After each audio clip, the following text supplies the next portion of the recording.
Hello students, मैं सुधांशु स्वागत करता हूं आपका आशीष तिवारी यूट्यूब चैनल पर और आशा करता हूं आप सभी अच्छे होंगे। मैं इस चैनल के माध्यम से आप सभी के लिए लेकर आया हूं एक वीडियो लेक्चर सीरीज जो कि बेस है आपके बीए ऑनर्स पॉलिटिकल साइंस के पहले सेमेस्टर के अंडरस्टैंडिंग पॉलिटिकल थ्योरी राजनीतिक सिद्धांत की समझ नाम की इम्पोर्टेंट किताब पर, जो कि आपका डीएससी फर्स्ट का सब्जेक्ट रहने वाला है। अगर आप ड्यू, सोल, रेगुलर या किसी और यूनिवर्सिटी से सब्जेक्ट पढ़ रहे हैं तो ये सीरीज आपके लिए बहुत ही उपयोगी होने वाली है। हर चैप्टर को हम सिंपल भाषा में समझेंगे, इंपॉर्टेंट कॉन्सेप्ट को ब्रेक डाउन करेंगे और एग्जाम पॉइंट ऑफ व्यू से भी डिस्कस करेंगे। तो स्टूडेंट्स, अगर आप do, solve, regular, NCERT and other किसी के भी सब्जेक्ट को समझना चाहते हैं आसानी से, तो चैनल को सब्सक्राइब जरूर कीजिएगा, वीडियो को लाइक कर लीजिएगा और अपने दोस्तों के साथ शेयर करना ना भूलें। एंड सोल से रिलेटेड डेली अपडेट्स के लिए आप सभी हमारा व्हाट्सएप चैनल फॉलो कर लीजिएगा।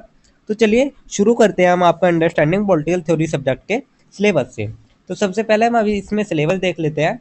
तो इसमें जो हमारा सिलेबस रहने वाला है इस सब्जेक्ट का, अंडरस्टैंडिंग पॉलिटिकल थ्योरी सब्जेक्ट का जो हमारा सिलेबस रहने वाला है, इसमें आपकी टोटल 5 यूनिट रहने वाली है। जिसमें आपकी सबसे पहली यूनिट आती है, उसमें आपका चैप्टर नंबर फर्स्ट आता है राजनीति क्या है, राजनीति का सिद्धांतीकरण। तो जो आपका यूनिट फर्स्ट होगी, उसका जो आपका चैप्टर नंबर फर्स्ट होगा, उसमें हम आपका राजनीति के बारे में समझेंगे, आखिर राजनीति होती क्या है और उसका सिद्धांतीकरण कैसे किया जाता है। देन आपके हम सेकंड यूनिट स्टार्ट करेंगे। सेकंड यूनिट में हमारा चैप्टर नंबर 2 आता है, जिसमें हमसे पूछा गया है राजनीतिक सिद्धांत के दृष्टिकोण, नैतिक, ऐतिहासिक और अनुभवजन्य। तो जो आपका राजनीतिक सिद्धांत है, उसको समझने के लिए आपके विभिन्न प्रकार के दृष्टिकोण अपनाए जाते हैं, जैसे कि आपका नैतिक, ऐतिहासिक और अनुभवजन्य। तो इन सभी के बारे में मैं आपका यूनिट नंबर सेकंड अर्थात आपका चैप्टर नंबर 2 में पढ़ेंगे। फिर इसके बाद देन हमारा आता है यूनिट नंबर थर्ड, जिसमें हमारी जो चैप्टर रहने वाला है वो आपका चैप्टर नंबर 3 रहने वाला है, जिसमें राजनीतिक सिद्धांत की परंपराएं, उदारवादी, मार्क्सवादी, अराजकतावादी और अनुदारवादी। जो कि आपकी विभिन्न प्रकार की जो विचारधारा है, जैसे कि उदारवादी, मार्क्सवादी, ये आपने 11th-12th में भी पढ़ी होगी। तो उन सभी के बारे में हम आपका यूनिट नंबर 3 में, चैप्टर नंबर 3 में डिस्कस करेंगे। देन हम आपका यूनिट नंबर 4 देखेंगे। यूनिट नंबर 4 में हमारे सामने 2 चैप्टर आते हैं, एक आपका चैप्टर नंबर 4, एक आपका चैप्टर नंबर 5।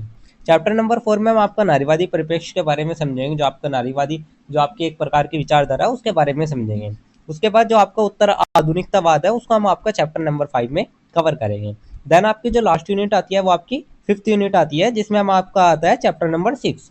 इसमें हम आपका राजनीतिक समुदाय का विचार, राजनीतिक दायित्व, जो आपके राजनीतिक दायित्व होते हैं उनके बारे में हम आपका यूनिट नंबर 5 में, चैप्टर नंबर 6 में डिस्कस करेंगे। तो यही था आपका अंडरस्टैंडिंग पॉलिटिकल थ्योरी के जो आपकी 5 यूनिट थी। यही आपका इतना ही सिलेबस है इसमें।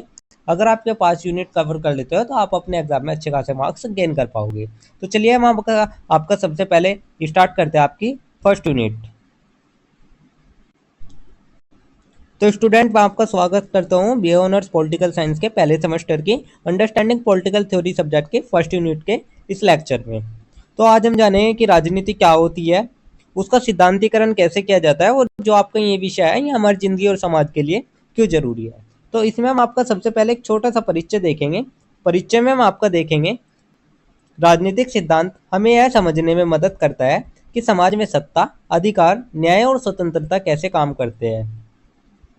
यह सिर्फ राजनीति की घटनाओं का अध्ययन नहीं करता, बल्कि उनके पीछे की नैतिक और विचारधात्मक सोच की भी पड़ताल करता है। यह व्यवहार और विचार दोनों का संयोजन है। तो स्टूडेंट, जब भी हम राजनीति शब्द सुनते हैं तो मोस्टली लोगों के मन में क्या आता है, मोस्टली लोग यही समझते हैं कि जो राजनीति है वो एक प्रकार का चुनाव, राजनीतिक दल, नेता, वादे और सत्ता की लड़ाई है, उसको ही हमने आपका राजनीति हम समझते हैं। तो लेकिन जो राजनीति होती है वो आपका सिर्फ इतनी नहीं होती है। जो राजनीति होती है वो एक प्रकार की ऐसी प्रक्रिया होती है जिसमें हमें पता चलता है कि समाज कैसे चलेगा, कौन निर्णय लेगा और कौन से मूल्य सर्वोपरि होंगे और इसमें हमारी क्या भूमिका रहेगी। उन सभी को मिला के ही हम आपका राजनीति बनती है। तो इसलिए हमें आपका जो राजनीतिक सिद्धांत है उसको समझना जरूरी हो जाता है, जिससे कि हमें आपको जो पता चल सके कि समाज कैसे चलेगा, कौन निर्णय लेगा, कौन से मूल्य सर्वोपरि होंगे। तो ये तो हमने आपका एक छोटा सा परिचय देख लिया। परिचय देखने के बाद हम आपका देखेंगे राजनीतिक सिद्धांत और सामान्य व्यवहार। हम अपने रोजमर्रा के निर्णय में कुछ सामान्य विश्वासों के आधार पर करते हैं। तो जो हमारे रोजमर्रा के, जो हमारे डेली के जो निर्णय होते हैं वे हम कुछ विश्वासों के आधार पर ही करते हैं। राजनीतिक सिद्धांत इन विश्वासों को तर्क और प्रमाण के आधार पर समझने और सुधारने का कार्य करता है। तो जो आपका राजनीतिक सिद्धांत हो गया, जो आपका पॉलिटिकल थ्योरी हो गया, उसको हम पहले समझ लेते हैं। आखिर पॉलिटिकल थ्योरी, राजनीतिक सिद्धांत क्या होता है? तो राजनीतिक सिद्धांत जो है, जो आपका पॉलिटिकल थ्योरी है, वो हमें बताता है कि समाज में सत्ता, अधिकार, न्याय और स्वतंत्रता कैसे जो जैसे जो तत्व है वे किस प्रकार से कार्य करते हैं या क्या काम करते हैं। तो जो आपका राजनीतिक सिद्धांत होता है वो हमें राजनीति की घटनाओं के अध्ययन के बारे में तो बताता ही है, साथ ही वो हमें उसके पीछे की जो भी नैतिक सोच होती है या जो भी वैचारिक दृष्टि का होता है, उन सभी के पड़ताल भी राजनीतिक सिद्धांत करता है। और ये आपका जो होता है राजनीतिक सिद्धांत, कि आपका व्यवहार और विचार, जो आपका प्रैक्टिस और थ्योरी हो गए, दोनों का मेल होता है। अब हम आपका देख लेते हैं कि जो हमारा रोजमर्रा हो गया, उसके व्यवहार से राजनीतिक सिद्धांत का क्या संबंध होता है। तो जैसे कि हम आपका हर दिन कुछ ना कुछ फैसले लेते हैं, जैसे कि वोट किसे देना है, विरोध करना चाहिए या नहीं करना चाहिए, या हमें किसी कानून का पालन करना चाहिए या नहीं करना चाहिए। तो ये जो आपके हम फैसले लेते हैं या ये जो भी निर्णय लेते हैं, ये हम कुछ विश्वास और मूल्य के आधार पर ही लेते हैं। तो जो राजनीतिक सिद्धांत होता है वो इन्हीं विश्वासों को तर्क, प्रमाण और नैतिक दृष्टिकोण से जांचता है। यह हमें यह जानने में मदद करता है कि जो हम मानते हैं क्या वह न्यायसंगत और सभी के लिए सही है। राजनीतिक सिद्धांत है, उससे हमें पता चलता है कि जो हमने सोचा है, जो हमने निर्णय लिया है, या हम जो सोच रहे हैं, जो मान रहे हैं, वो आपका सभी के लिए उचित है या नहीं है। तो ये हमने आपका देख लिया कि राजनीतिक सिद्धांत और सामान्य व्यवहार में क्या संबंध है। अब हम आपका देख लेते हैं सिद्धांत और कला के बीच में क्या संबंध होता है। तो राजनीतिक सिद्धांत और कला दोनों मानवीय व्यवहार को समझने का प्रयास करते हैं। कला भावनाओं और अनुभव के जरिए समाज को दर्शाती है, जबकि सिद्धांत तर्क और विश्लेषण के माध्यम से समाज की समस्याओं की पहचान करता है और समाधान सुझाता है। तो अब हम आपके इन दोनों के बीच में अंतर देख लेते हैं। तो जो राजनीतिक सिद्धांत और कला होता है, दोनों ही आपकी मानवीय समाज को समझने की कोशिश करते हैं। जो आपका मानवीय व्यवहार होता है, जो आपका मानवीय समाज होता है, इन दोनों के माध्यम से ही हमें उसके बारे में पता लग पाता है। जो कला होती है वो भावना और कल्पनाओं के जरिए समाज को दर्शाती है। तो वही जो आपका राजनीतिक सिद्धांत होता है वो हमें तर्क और विश्लेषण से जो समाज की समस्या होती है उनका समाधान भी हमें ढूंढ के बताता है। तो इसलिए जो सिद्धांत और कला है, दोनों ही हमारे लिए बहुत ही महत्वपूर्ण हो जाते हैं, क्योंकि जो आपका कला है वो हमारे दिल को छूता है और जो आपका सिद्धांत है वो हमारे दिमाग को झकझोरता है। तो ये हमने आपका सिद्धांत और कला के बीच का संबंध भी देख लिया। इसके बाद हम आपका देख लेते हैं जो आपका राजनीति शब्द है उसका अर्थ क्या है, उसका मतलब क्या है, वो कहाँ से निकला है। तो सबसे पहले हम आपका राजनीतिक शब्द का प्रारंभिक अर्थ देखेंगे। तो जो राजनीतिक शब्द है ये आपका पोलिस शब्द से निकला। राजनीतिक ग्रीक में नागरिकों द्वारा सामूहिक रूप से निर्णय लेने की प्रक्रिया थी। यह केवल शासन नहीं बल्कि समाज के सभी नागरिकों की सहभागिता का प्रतीक था। तो जो आपका राजनीति शब्द है, एक आपका पोलिस शब्द है ग्रीक शब्द। तो उस ग्रीक शब्द पोलिस शब्द से ही आपका राजनीति शब्द की उत्पत्ति हुई है। और जो आपका पोलिस शब्द है इसका जो आपका अर्थ होता है वो आपका नगर राज्य होता है, नगर राज्य। तो जो आपका ग्रीस था पुराने समय में, वो आपका राजनीति नागरिकों द्वारा सामूहिक निर्णय लेने की एक प्रक्रिया थी। प्राचीन ग्रीस में आपका राजनीति को इस प्रकार से परिभाषित किया जाता था। तो जो आपका प्राचीन ग्रीस था उसमें जो राजनीति थी वे उसको सिर्फ शासकों की बात ही नहीं करते थे, उसमें वे साथ ही उसमें जो नागरिक थे उसको भी राजनीति में जोड़ते थे। लेकिन ये आपका प्रारंभिक अर्थ हो गया जो आपका प्राचीन ग्रीस में माना गया। जैसे जैसे आपका समय परिवर्तन होता गया आपका इसका अर्थ भी बदलता गया, इसमें बदलाव आते रहे। तो अब हम आपका इसका आधुनिकता के साथ राजनीतिक शब्द का परिवर्तन देख लेते हैं। समय के साथ राजनीति का अर्थ बदल गया। अब यह सत्ता, अधिकार और शासन संस्थाओं के नियंत्रण से जुड़ गया है। राजनीति अब राज्य से जुड़ी नीतियों, शक्तियों और अधिकारों का रूप बन चुकी है। तो जैसे जैसे समय परिवर्तन हुआ तो आधुनिकता के साथ क्या हुआ, जो राजनीति का अर्थ है वो भी बदल गया। पहले क्या था, राजनीति में नागरिकों और समूहों के निर्णय लेने की प्रक्रिया माना जाता था राजनीति को। लेकिन आधुनिक काल में क्या हुआ, राजनीति को सत्ता, सरकार, संस्थाओं, नीतियों और अधिकारों से भी जोड़ दिया गया। तो अब जो राजनीति थी वो आपकी केवल विचारों की नहीं रह गई, वो आपका संस्थागत संरचना, कानून और राज्य की भूमिका हिस्सा भी आपका राजनीति बन चुकी थी। तो ये हमने आपका राजनीतिक शब्द का अर्थ देख लिया, प्राचीन समय में जो था वो भी देख लिया और आधुनिकता के साथ जो उसमें परिवर्तन हुआ उसको भी देख लिया। अब हम इसमें आपकी राज्य की भूमिका देख लेते हैं।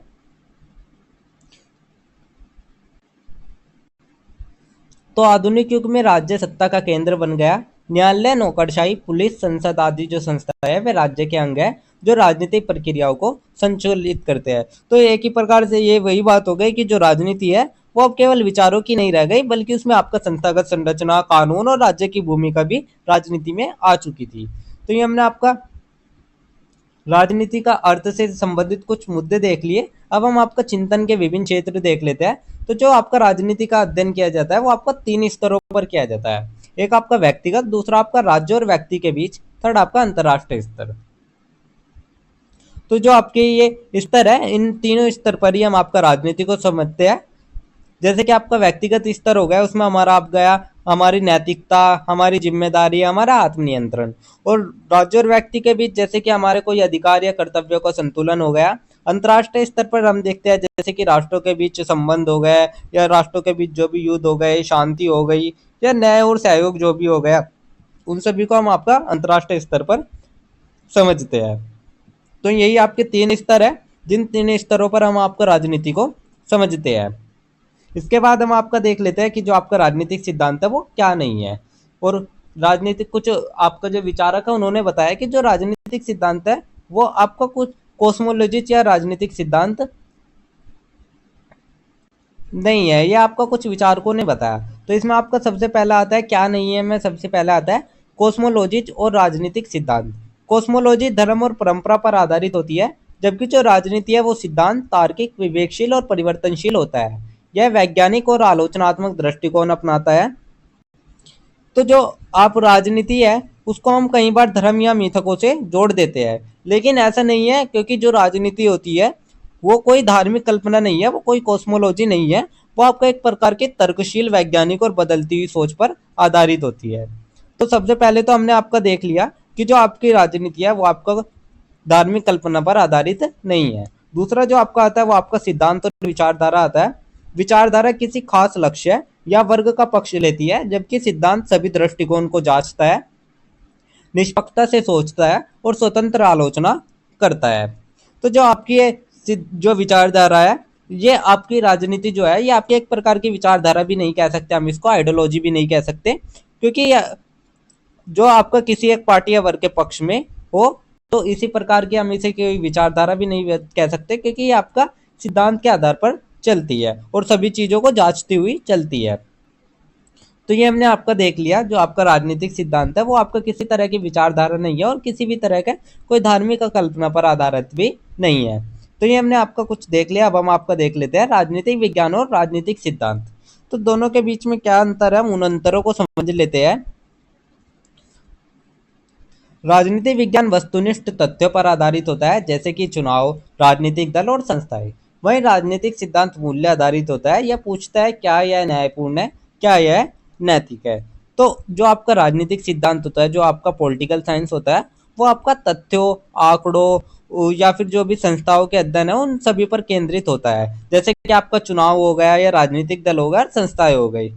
और जो आपका राजनीतिक सिद्धांत होता है वो आपका विभिन्न प्रकार के विचारों, मूल्यों और आदर्शों पर केंद्रित होता है।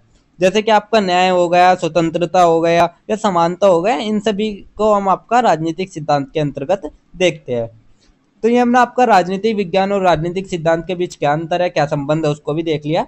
अब हम आपका राजनीतिक सिद्धांत के प्रकार देख लेते हैं। तो जो आपका राजनीतिक सिद्धांत है, तो ये आपका 2 प्रकार का होता है। एक आपका जो सबसे पहला आता है वो आपका वर्णनात्मक आता है, दूसरा आपका मानक नैतिक आता है। तो जो आपका वर्णनात्मक सिद्धांत होता है, इसमें घटनाओं की व्याख्या की जाती है, जैसे कि मार्क्सवाद हो गया। मानक सिद्धांत में ये हमें बताते हैं कि समाज कैसा होना चाहिए, जैसे स्वतंत्रता, समानता, न्याय। तो जो आपका सबसे पहला जो आपका सिद्धांत आता है राजनीतिक सिद्धांत, वर्णनात्मक सिद्धांत होता है। तो जो वर्णनात्मक सिद्धांत आता है वो हमें बताता है कि जो समाज है, राजनीति है, उसमें क्या हो रहा है, क्या चल रहा है और वो क्यों हो रहा है। जैसे कि आपका मार्क्सवाद हो गया, व्यवहारवाद आदि हो गया। सेकंड जो आपका आता है वो आपका मानक नैतिक आता है। तो ये हमें बताता है कि जो समाज है वो कैसा होना चाहिए, उसमें क्या होना चाहिए, जैसे कि स्वतंत्रता होनी चाहिए, समानता होनी चाहिए, न्यायता होनी चाहिए। तो ये आपके राजनीतिक सिद्धांत के 2 प्रकार होते हैं, एक आपका वर्णनात्मक, दूसरा आपका मानक। इसके बाद हम आपका देख लेते हैं राजनीतिक सिद्धांत की विभिन्न महत्वपूर्ण विशेषताएं। तो जो आपका राजनीतिक सिद्धांत है इसके आपके विभिन्न प्रकार की विशेषताएं भी है, जिस कारण से ये आपका चर्चा में बना रहता है।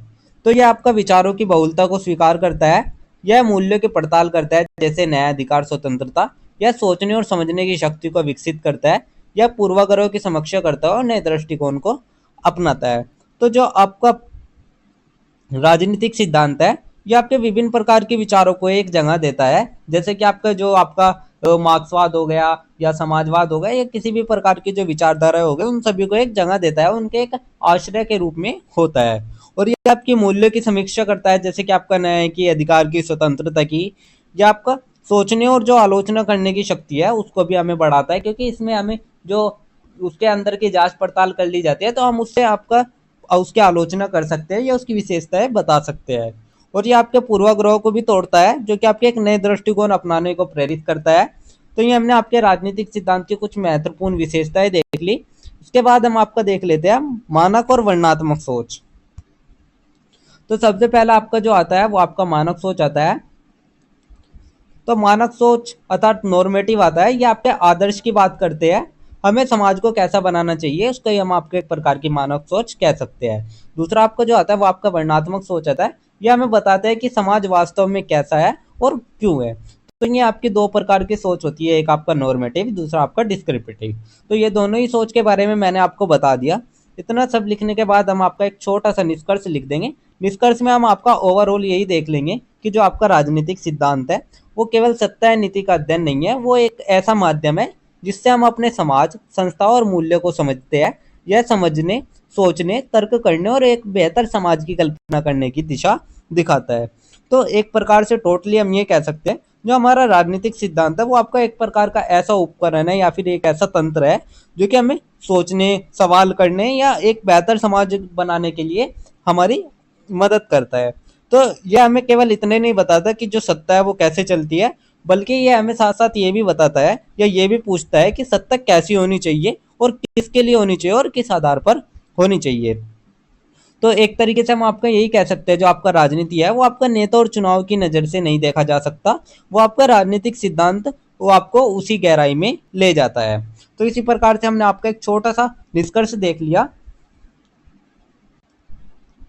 तो ये थी आपकी फर्स्ट यूनिट, जिसके इंपॉर्टेंट टॉपिक्स मैंने आपको शॉर्ट्स में एक्सप्लेन कर दिया है। अगर किसी स्टूडेंट को नोट्स चाहिए होंगे तो आप हमारे टेलीग्राम चैनल को ज्वाइन कर लीजिएगा, वहाँ आपको ये नोट्स मिल जाएंगे। एंड अगर किसी भी स्टूडेंट का कोई डाउट या क्वेरी हो तो आप हमारे कमेंट सेक्शन में या इंस्टा पेज को फॉलो करके भी पूछ सकते हैं। डेली अपडेट्स के लिए आप सभी हमारा व्हाट्सएप चैनल ज्वाइन कर लीजिएगा। अगर आपको ये लेक्चर उपयोगी लगा तो वीडियो को लाइक करें, चैनल को सब्सक्राइब करें और अगले अध्याय के लिए तैयार रहे, जहाँ हम बात करेंगे राजनीतिक सिद्धांत के दृष्टिकोण, नैतिक, ऐतिहासिक और अनुभवजन्य के बारे में। आप सभी का बहुत बहुत धन्यवाद। आपका दिन शुभ रहे।